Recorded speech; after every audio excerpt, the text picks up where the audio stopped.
వేములవాడ శ్రీ రాజరాజేశ్వర స్వామి వారి గుడి చెరువు అభివృద్ధి పనులు అందంగా ఆహ్లాదకరంగా తీర్చిదిద్దాలని అధికారులను కలెక్టర్ అనురాగ్ జయంతి ఆదేశించారు.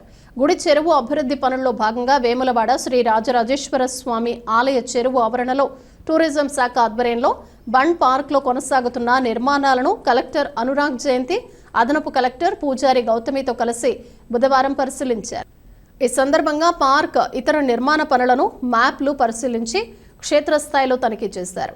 ఆధునిక టెక్నాలజీ వినియోగించి పనులు సంప్రదాయబద్ధంగా ఆధ్యాత్మికత ఉట్టిపడేలా ఉండాలని సూచించారు. పిల్లల ఆట స్థలాలు మరింత ఆకర్షణీయంగా తీర్చిదిద్దాలని, ఆడుకునే పరికరాలు ఏర్పాటు చేయాలని, రంగులు వేయించాలని ఆదేశించారు. వాకింగ్ ఏరియా, ఓపెన్ జిమ్ తదితర పనులన్నీ జూన్ 15వ తేదీ వరకు పూర్తి చేయాలని ఆదేశించారు. వారి వెంట tourism CE Venkataramana, DE Vidyasagar, JE Jeevan Reddy, DT CPO Ansari తదితరులు పాల్గొన్నారు.